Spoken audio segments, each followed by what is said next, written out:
Bonjour à toutes et à tous, bienvenue dans ce format produit par l'Observatoire Géostratégique de Genève, qui est représenté par Alain Jourdan, qui est ici présent à côté de moi, en partenariat avec Géostratégie Magazine, trimestriel distribué en kiosque, dont je suis directeur de la rédaction, et nous avons le plaisir et l'honneur, et le privilège, si je puis dire, de recevoir aujourd'hui Bachittar Singh Ughrha, qui se trouve ici présent à côté de moi, à ma droite, et qui va, en sa qualité de représentant, pour ainsi dire, vice-président d'une association Sikh de Genève, représentant des Sikhs en Suisse, nous éclairer premièrement sur un sujet Sikh qui est assez méconnu, si je puis dire, en Europe, en tout cas qui est peu traité, peu commun et qui ne fait pas de gorge chaude auprès du très grand public ou du grand public.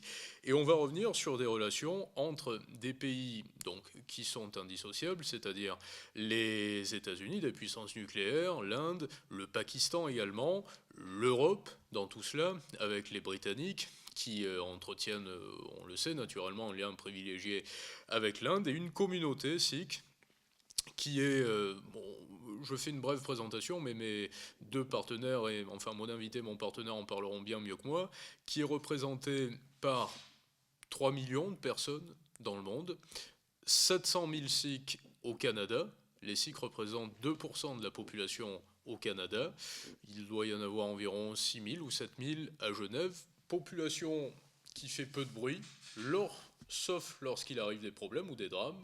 Et c'est ce qui s'est déroulé malheureusement donc dans la banlieue de Vancouver le 18 juin 2023, puisque un président d'un temple sikh a été tué par balle par deux individus.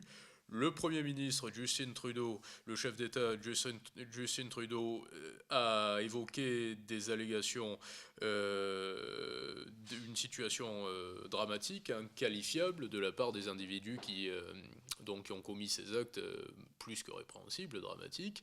Et je passe tout de suite la parole donc à Alain Jourdan qui va revenir sur cet événement qui s'est déroulé donc le 18 juin 2023. Oui, alors en fait c'est un peu le point de départ de notre intérêt pour cette question, et notamment sur ses dimensions géopolitiques.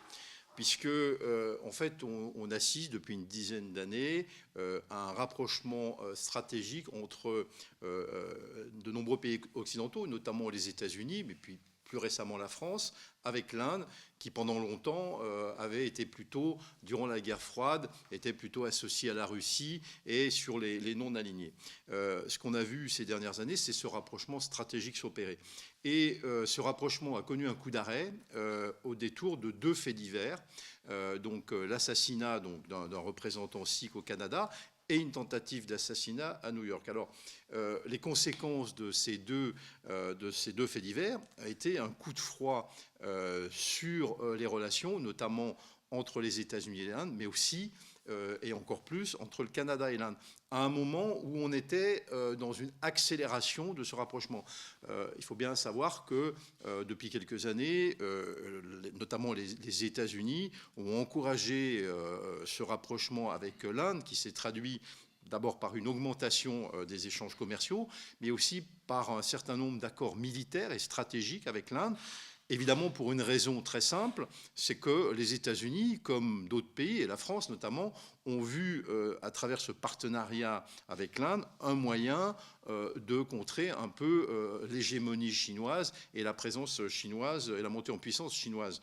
Alors ce coup d'arrêt qui est donné par ces deux faits divers nous amène évidemment à nous interroger d'abord sur cette question sikh qu'on méconnaît. Alors de manière un peu caricaturale, quand on parle des Sikhs, c'est vrai qu'ici on en a une vision assez simple, hein. Ce sont des gens qui portent un turban, une barbe, mais en réalité on ne connaît rien à leur histoire, on ne connaît rien à leur religion, on ne connaît rien à leurs revendications politiques, et on s'est dit que c'était peut-être l'occasion d'en parler. Alors, on a été renforcé dans notre idée de faire un petit travail là-dessus, parce que, en fait, ça fait 3 semaines qu'on cherche des experts ou des gens qui pourraient nous parler de cette problématique-là, en dehors des Sikhs eux-mêmes.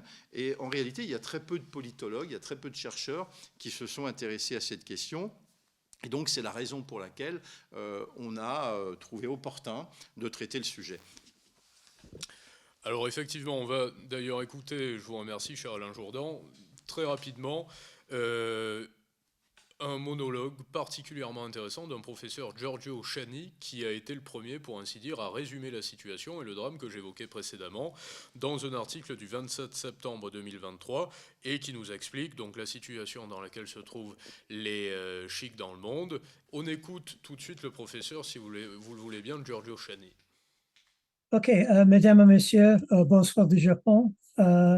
Merci à monsieur Alain Jourdan pour l'invitation. Laissez-moi faire cette présentation en anglais. J'espère rendre visite en person un jour. Let me switch to English. It's a great honor to be able to give this keynote message. Unfortunately, I have to do it online and to have pre-recorded it as a result of the time difference. It is based on the work which I have done over the past 20 years in Sikh nationalism, most recently in collaboration with Professor Bachittar Singh.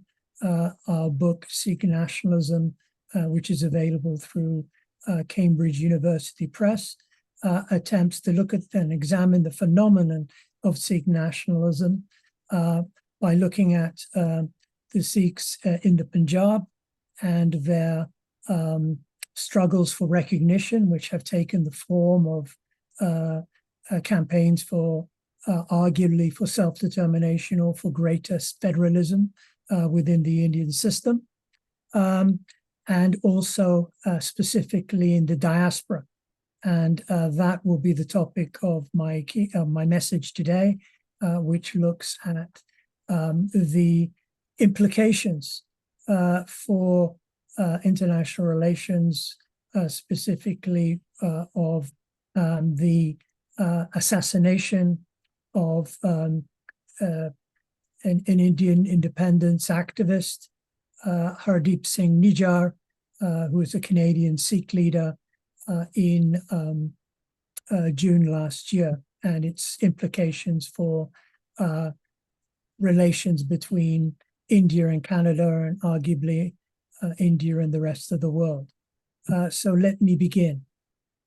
The assassination of Hardeep Singh Ughrha, a Canadian Sikh leader, by alleged agents of the Indian state outside Surrey Gurdwara in British Columbia in June 2023, has caused a major diplomatic incident between India and Canada. Ughrha was a religious leader accused by India of being the chief of the banned Khalistan Tiger Force, KTF. Although he was born in the Indian state of Punjab, he was a Canadian citizen, and his assassination by two unidentified gunmen with alleged links to India on Canadian soil was described by Canadian PM Justin Trudeau as an unacceptable violation of our sovereignty. Irrespective of alleged Indian state involvement, Ughrha's assassination has wider implications than Indo-Canadian relations. It sheds light on the phenomenon of Sikh nationalism and the relationship between the Sikh diaspora and its homeland in Punjab. Furthermore, it brings into question the meaning of Sikh identity and sovereignty in a globalizing world. So who are the Sikhs? The Sikhs are a distinctive cultural and religious community in South Asia with a vibrant diaspora and a territorial homeland. They are distinctive because most baptized Sikhs wear uncut hair in turbans and may carry ceremonial swords called kirpans in line with the teachings of their 10th and final guru, Gobind Singh. There are approximately 26 million Sikhs globally, with the vast majority living in the Indian state of Punjab, where they form a slight majority. The Punjab is their homeland, and Amritsar is a Sikh Jerusalem or Mecca, where the holiest shrine, the Sri Harmandir Sahib, is located in the Golden Temple complex.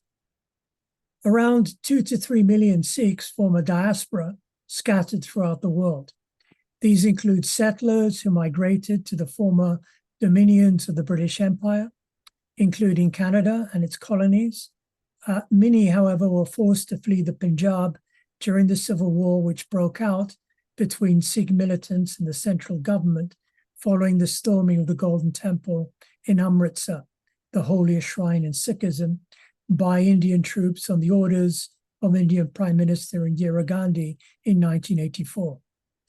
Gandhi was subsequently assassinated by her Sikh bodyguard, leading to a pogrom allegedly organized by members of the ruling Indian National Congress, which claimed 3,000 lives. This gave rise to a civil war in Punjab as various militant factions, some explicitly supporting the establishment of the separate Sikh state of Khalistan, rose up against the central government. Some have been supported by Pakistan, but they enjoy a degree of legitimacy in the Punjab as the central government suspended elections and deployed the military to crush the movement for national self-determination at the cost of an estimated 30,000 lives.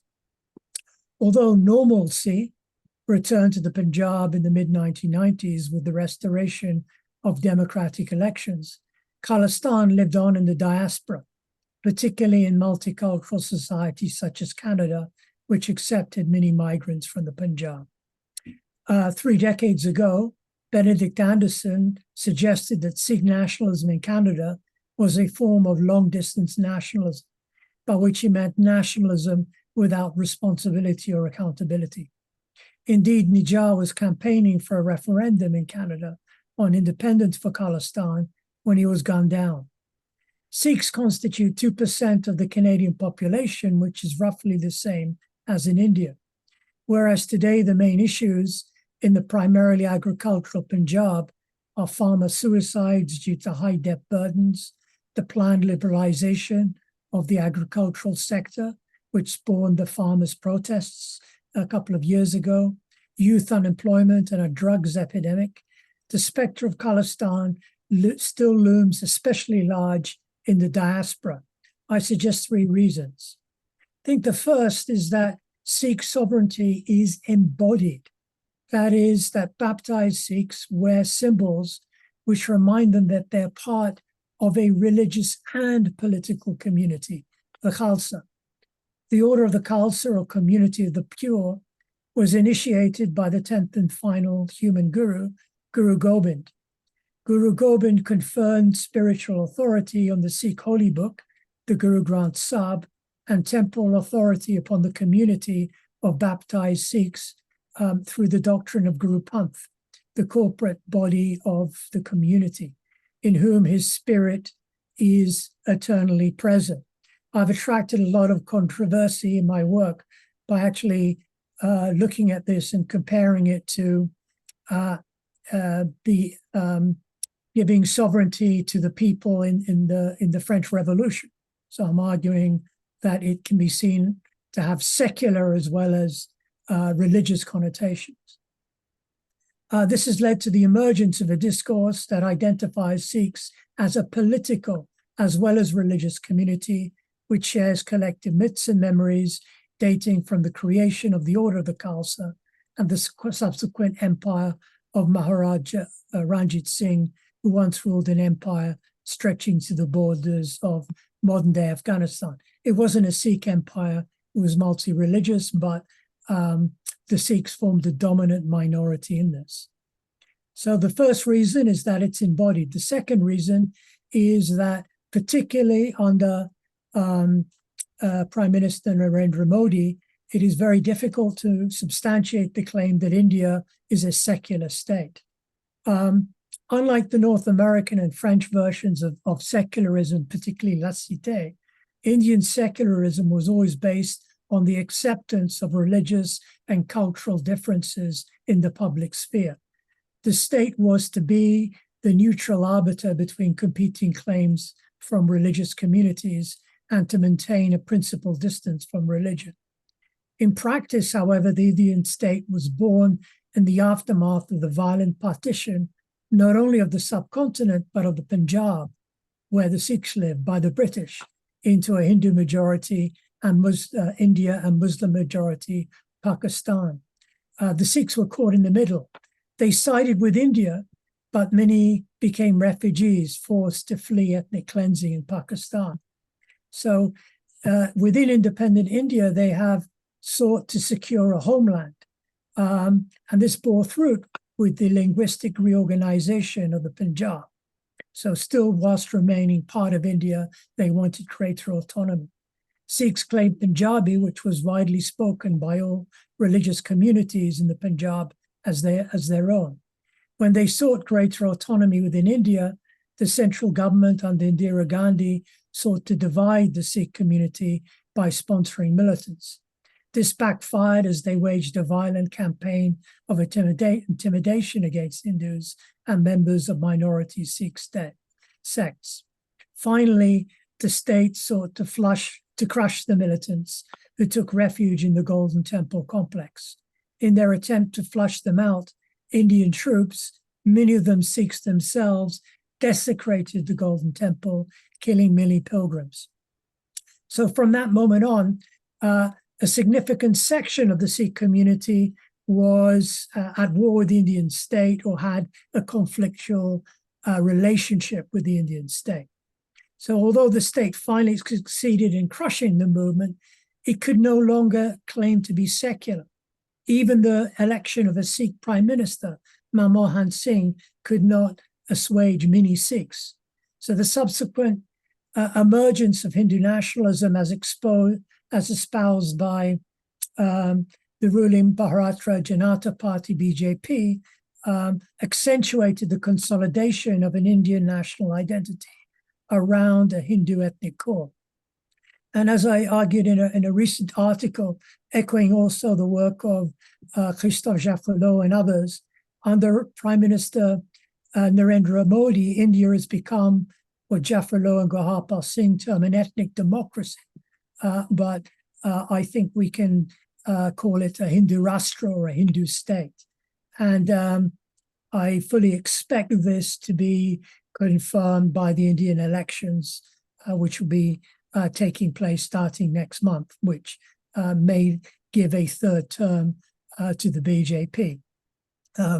I can speak about Hindu nationalism in greater depth later, but just the final point which I wanted to make is that if we are looking at the phenomenon of Sikh nationalism, we have to take into account that the present international order only grants recognitions to nations that can claim statehood. And the Sikhs arguably have been a nation since before independence from the British colonial rule. Many resonances here can be applied also to the situation in Israel-Palestine, which was formed roughly the same time. So claims to Sikh nationhood are based, as Gurhapal Singh and I have argued in our recent book, on an ethnic Punjabi core, since Sikhism is not a proselytizing religion, the Punjabi language, and a territorial homeland. However, all of these components of Sikh nationality can be contested.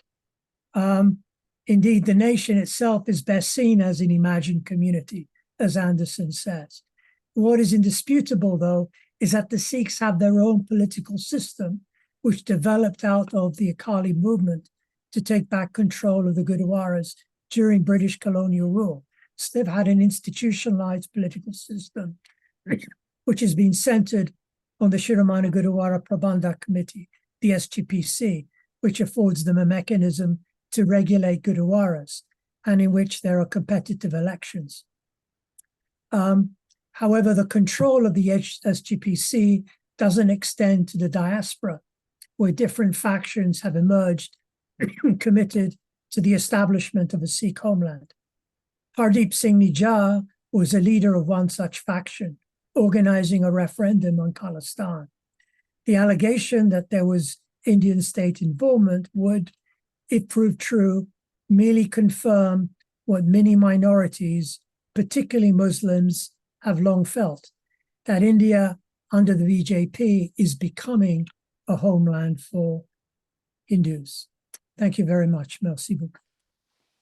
Voilà, donc sur ces mots de Giorgio Shani, qui était, comme je le disais avant son intervention, l'expert qui a fait paraître un article qui résume le mieux la situation, je vais laisser la parole à Bachittar Singh Ughrha. Alors, je le rappelais au début de cette intervention, il y a 26 millions de Sikhs, 3 millions qui représentent la diaspora dans le monde, 700 000 qui se trouvent au Canada, et il y a cette question qui plane du Khalistan, qui est une région du monde, mais qui n'est pas un État. On sait que la communauté internationale reconnaît principalement les États et pas les régions, pas les populations installées sur des régions. Alors, vous pouvez me répondre en anglais, bien évidemment, puisque ce format a pour objectif et pour prétention d'être international et d'être écouté partout dans le monde et que les traductions seront effectuées en post-production. Que représente pour vous, les Sikhs, et vous qui représentez la communauté sikh, le Khalistan aujourd'hui? Quelle est votre définition du Khalistan? Actually, the problem which was started in India, it is before 1947. At that time, Mr. Nehru, Patel, and Gandhi, they promised with Sikhs that after the freedom, we will provide you homeland, Sikh homeland. Now it's turned into Khalistan. So when they got power, then they start to ignore the Sikhs. So that was the first step they have taken. Punjab was divided into two parts. One declared Pakistan, the other was in India, still is going on. So because they promise which they have with Sikhs, they don't want to fulfill that. Why? This to discrimination. So since then, so it's coming slowly discrimination as it turned into. In fact, that time Sikhs now also did not want Khalsa. They want justice. So justice is never provided to minority community in India, including Sikhs and other communities. So if the justice is done, on the contrary, the Golden Temple was stormed with the new Blue Star operation. So 11,000 innocent Sikhs were killed. Until now, though, because there is a system, Hindu are in a majority. There are 83% Hindu in India. So to gain the power, so Indra, she attacked on Golden Temple to suppress the Sikhs to gain the power, as she got. And after Mr. Rajiv Gandhi, he also played that game, and he ordered for genocide of Sikhs. So in India, unofficially,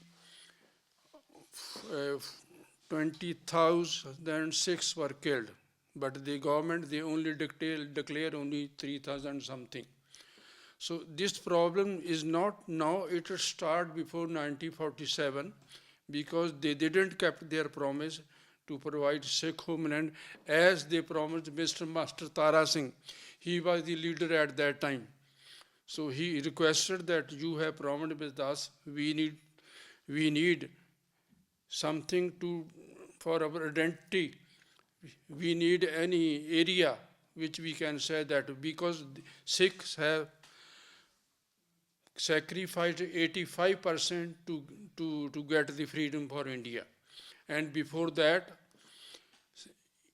India was under Mughal Empire up to 700 years. So the Sikhs that ended the slavery of India, so they should be regarded. But on the contrary, so their first step was taken that divided the Punjab, declaring Pakistan, the other was.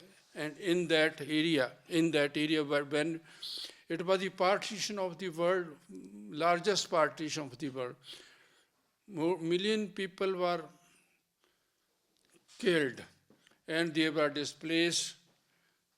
So the problem is then going before 1947 of discrimination. Secondly, in 1984, the world knows that how they behaved. The brave Sikhs who got freedom for India, who got slavery, 700 slavery of India. they are always ignored. Otherwise, Sikhs were never in the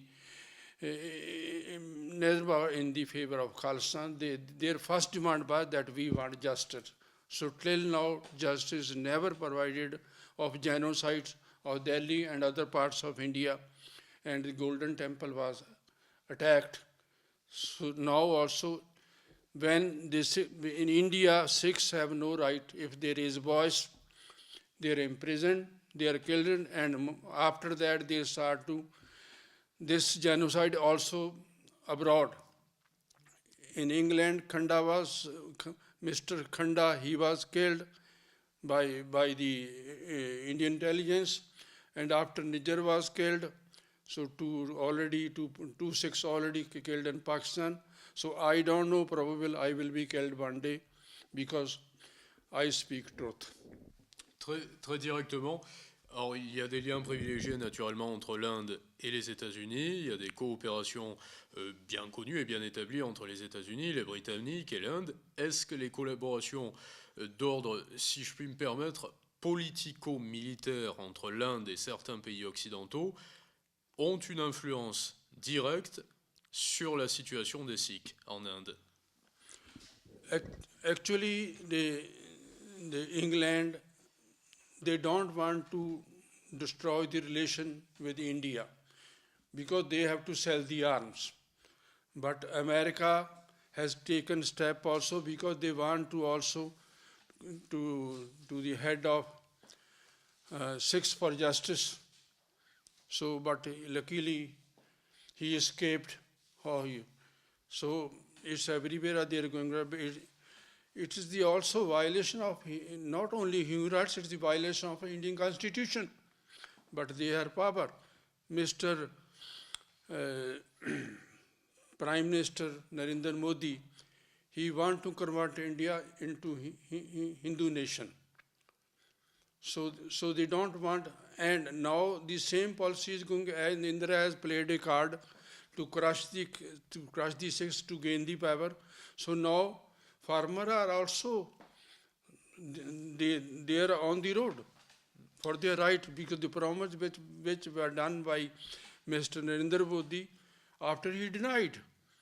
So as regarding to America has taken a step, why? Because due to the collaboration of Australia, New Zealand, England and America. But even then, Mr. Niger is killed by Indian intelligence forces, but they are hiding.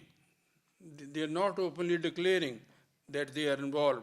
But luckily, he is imprisoned in Czechoslovakia.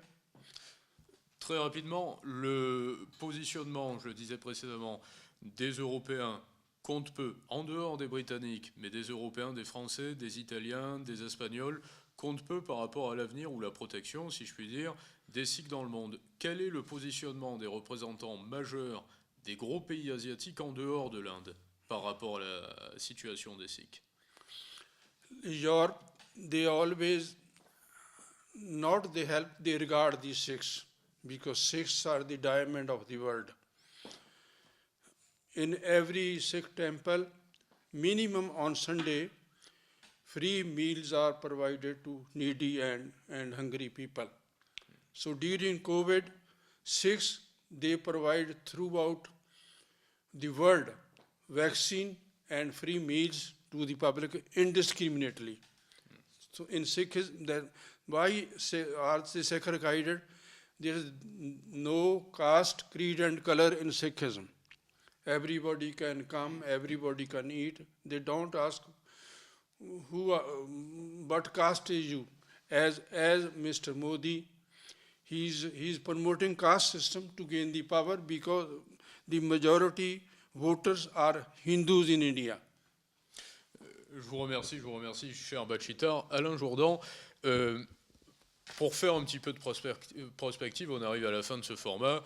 Les Occidentaux, les Européens précisément, ont pour fâcheuse habitude, si je puis dire, ou vertueuse de temps à autre, de s'occuper des affaires du monde, et en particulier lorsqu'elles concernent les droits de l'homme, la démocratie, la protection des minorités ou des diasporas. Comment se fait-il, je vous pose la question, comme un analyste, non pas pour avoir votre science infuse si vous l'aviez, mais que la question sikh n'a pas été un véritable sujet en Europe. Quel avenir pour les Sikhs? Quel pays? Certainement le Canada. Et est-ce que Justin Trudeau va s'emparer ardemment du sujet? Vont protéger cette communauté et s'intéresser précisément à l'avenir de cette communauté? Alors, malheureusement, je pense que peu de pays vont s'intéresser à la communauté sikh. Il faut dire la réalité. Pourquoi? Parce que, je l'ai dit un peu au début du propos, aujourd'hui l'Inde est un acteur majeur dans le nouvel ordre mondial qui est en train d'émerger. L'Inde est incontournable. Le président Modi a fait une diplomatie très active et on voit bien aujourd'hui que ni les États-Unis ni l'Europe ne peuvent se passer de partenariat avec l'Inde pour des raisons à la fois commerciales mais aussi stratégiques, et je l'ai dit tout à l'heure, en raison de la présence chinoise. Donc là, l'enjeu est tellement massif que cette question sikh va passer au second plan. Mais je vais y revenir parce que je pense quand même qu'il y a une marge de manœuvre, notamment ici à Genève. Cette question va devenir centrale. Le centre de gravité du monde se déplace sur l'Asie. Et là, on a une communauté qui est au cœur de la région qui va concentrer tous les enjeux dans l'avenir. Donc c'est pour ça que ce point de départ de faits divers était intéressant, parce que derrière ça, il y avait des choses très saillantes sur les relations internationales. Maintenant, permettez-moi, moi je suis un fervent défenseur de la Genève internationale, et j'avais envie de demander à notre interlocuteur qui est à Genève depuis un certain nombre d'années. Genève, c'est l'espace du soft power, du Conseil des droits de l'homme, d'un certain nombre de commissions. Et puis Genève et la Suisse sont aussi un pays très engagé dans une diplomatie très active aussi, de défense des droits de l'homme, mais aussi de médiation. Et j'avais envie de vous demander d'abord, quel bilan vous tirez de ces dernières années justement d'activisme à Genève, et qu'est-ce qui, dans l'avenir, qu'est-ce que la Suisse et qu'est-ce que la Genève internationale pourrait faire dans l'avenir pour que cette problématique de la minorité sikh puisse être un peu plus traitée par la communauté internationale, justement dans ces enceintes. Peut-être, est-ce que la Suisse peut organiser des médiations? Est-ce que la Genève internationale peut être un espace de dialogue? Parce qu'on voit bien que c'est toujours préférable de nouer des dialogues que de déclencher des guerres ou des actes violents qui mènent nulle part. Alors justement, qu'est-ce que la Genève internationale et la Suisse pourraient faire? On vous écoute. Yes, regarding Geneva and Switzerland, they always help Sikh community. Because Sikhs have never problem in Switzerland and in Geneva. I arrived in 1983. Since then, Swiss government, as per rule, they always help me. And when I put the case in United Nations regarding to genocide of Sikhs, even then, the Swiss people, they are very nice, and government is very nice. They always support us everywhere. So I am proud of that I am in a democratic country. India is a democratic country only for name. But as you know well, that over there, as regarding in England also, or Italy and Germany, the Sikhs, they are enjoying their life. They have no problem at all. Europe is fully supporting the Sikh people. Probably, I don't know why, but they are supported everywhere. As now, when I was the first Sikh who arrived here, and then start to speak about Gurdwara, Sikh temple. So then I had a meeting with other people, how to register, what to do. They always help me. Europe is fully supporting Sikhs. Except India, the other country also supporting Sikhs. So Sikhs have no any complaint that. So, but the problem is that India, the Khalistan was not issued at that time. So we want to clear that. Sikhs demand the justice. If justice were demanded of genocide and attack on Golden Temple, these Sikhs never they never done. But when the justice was denied, then they said that we want separate state because our demands and our human rights are crushed. Now also in Punjab, there is a Punjab and India same. The innocent Sikhs are imprisoned. Nobody cares about that. Mr. Amritpal Singh, he was, because probably you know that in Punjab there is a drug system. Innocent people are dying with drugs. So Mr. Amritpal Singh, since 1 year, he is in the Assam jail.